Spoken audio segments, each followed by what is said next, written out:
মাংসরই 3টা আইটেম, বলুন দেরি হবে না করতে?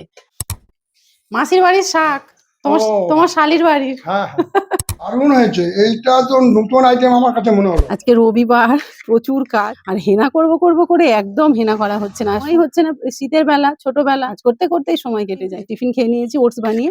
আর এই দেখুন আমার বাড়িতে হেনা আছে, নিশ্চয়ই দেখেছেন, আমি দেখিয়েছি আপনাদের। গাছ মেহেন্দি পাতা যাকে বলে, তুলে রোদ্দুরে শুকনো করে মিক্সার গ্রাইন্ডারে গুঁড়ো করে এইভাবে রেখে দিয়েছি। অথেন্টিক, একদম নির্ভেজাল। গতকাল রাতে চায় লিকারের সঙ্গে হিতাকা পাতা যে কফি, ওটা দিয়ে ভিজিয়ে রেখেছিলাম। সকালবেলা উঠে একটু কেশরতে পাতা দিয়েছি, চুলগুলো একটু লাল হয়ে গেছে। আমি কালার বা ডাই কিছু ইউজ করি না, সেহেতু একটু কেশরতে পাতা দিয়েছি আমাদের বাড়ি থেকেই নিয়ে। আর হ্যাঁ, কালকে চায় লিকারের সাথে কয়েকটা আমলকি ছিল, সেটা ফুটিয়ে নিয়েছি। আমলকি দিলে কিন্তু চুল কালো। লেবুর রস দিয়েছি 1 চামচ, 1 চামচ টক দই দিয়েছি, আর দিয়েছি ডিমের সাদা অংশ।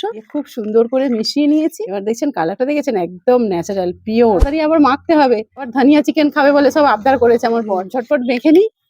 শীতকালে চুল একটু বেশি ড্যামেজ হয়, এটা বড্ড লাল হয়ে যাচ্ছে। একটু মাখি। আর হেনা তো ইউজ করা অন্তত পক্ষে 15 দিনে তো করা, তা যদি নাও হয় অন্তত মাসে একবার ইউজ করার দরকার। স্নান টান সেরে রান্নাঘরে চলে এসেছি, আর যে দেরি হয়ে গেছে, চুলও বাঁধার সময় হয় না। এই যে ধনিয়া চিকেনটা বানাবো, তাই ভাবলাম আপনাদের সঙ্গে শেয়ার করি। আমি খুব ইজি ভাবেই বানাই। এতে দিয়ে দিয়েছি সরিষার তেল, আর দিয়ে দেবো তেজপাতা, একটু গোটা গরম মশলা, দারচিনি, এলাচ আর লবঙ্গ, পেঁয়াজ কুচি, পেঁয়াজ ভেজে আদা রসুন দিয়ে যেরকম নর্মালি মাংস কষানো হয় সেরকম করি। আরো ফিরে আসছি। তারপর কাঁচা লঙ্কা আর ধনে পাতা পেস্ট করে রেখে দিয়েছি, আর এটা আদা রসুন বাটা। আদা রসুন পেঁয়াজ দিয়ে খুব ভালো করে কষিয়ে নিচ্ছি। আমি কিন্তু টমেটো অ্যাড করিনি, যেহেতু টক দই দেবো একটু। বাটিতেই খুব সুন্দর করে টক দইটা ফেটিয়ে নিয়েছি, বেশি দেবো না, টক হয়ে যাবে। 2 চামচ মতো দিলাম, ভালো করে কষিয়ে নেব। দুপুরে আমাদের ঝোল কেউ খায় না মাংসে, সব বলবে কষা করো। আর রাত্রে একটু ঝোল আলু দিয়ে হয়, তখন রুটি দিয়ে বা মুড়ি দিয়ে খাওয়া হয়। রাত্রের মাংসের ঝোল স্টুটা হয়ে গেছে। অবশ্যই ধনেপাতা বাটা দিয়ে করেছি, আমি একটু স্টু খাই, স্টু খেতেই ভালোবাসি বেশি। চিকেন ফ্রাই সিদ্ধ হয়ে এসেছে, এই ধনেপাতা আর কাঁচা লঙ্কা পেস্টটা দিয়ে দেবো। পুরো লঙ্কা এখানে ব্যবহার করিনি, পুরোটাই কাঁচা লঙ্কাতেই দিলাম। আর দেবো লেবুর রস।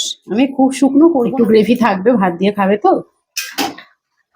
আর এই যে দিয়ে দিলাম একটু বিট লবণ সামান্য পরিমাণে টেস্ট হওয়ার জন্য, দিয়ে দেবো একটু গোলমরিচ গুঁড়ো। ব্যাস, কিচ্ছু দেবো না। এরপর নামিয়ে নেবো। তবে ধনে পাতাটা দিয়ে 5-6 মিনিট ফুটিয়ে নেবো। রান্না বান্না কমপ্লিট হয়ে গেছে। মাংসরই 3টা আইটেম, বলুন দেরি হবে না করতে? সাদা ঝরঝরে ভাত, বাঁশকাঠি চালের। আমার খুব ভালো লাগে এই চালের ভাত খেতে। আর এখানে আছে একদম চাষ করা আমার বর আর আমার দেওর তার মাসির বাড়ি গিয়েছিল, মাসির বাড়ি থেকে এই মূলো শাক নিয়ে এসেছে, মানে ওদের চাষ করা। শুকনো লঙ্কা দিয়ে ভাজা হয়েছে।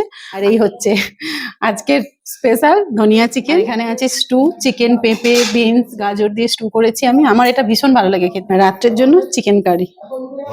ভাতটা বেড়ে নিই, ভাত গরম আছে। আর শীতকালে একটু গরম গরম ভাত খেতেই বেশি ভাল লাগে। শ্বশুরমশাইকে দেবো প্রথমে। বাপি চলে এসো। কিন্তু মূলো শাক ভাজা খেতে ভীষণ ভালো লাগে, বিশেষ করে যে কচি মূলোর যে শাকগুলো, ওগুলো অতটা খেতে ভালো লাগে, কিন্তু কচি শাক খেতে খুব ভালো লাগে। বাপি বাবু, ভাত খেয়ে নাও। হ্যাঁ খাবো তো বটে। মূলো শাক ভাজা, বাবা দারুণ হয়েছে। ধনে পাতা বাটা দিয়ে চিকেন, ধনিয়া চিকেন কষা খাও। হ্যাঁ আজকে এখন ধনে পাতার সিজন, ওই জন্য বলি একটু ধনে পাতা দিয়ে বানানো হোক। আচ্ছা আচ্ছা। মূলো শাক ভাজাটা খেয়ে দেখো, খুব সুন্দর।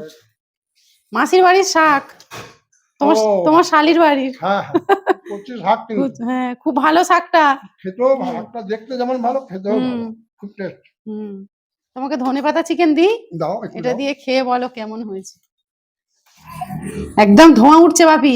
আর বাবা খুব গরম গরম। খুব গরম, খাও তুমি ভালো করে।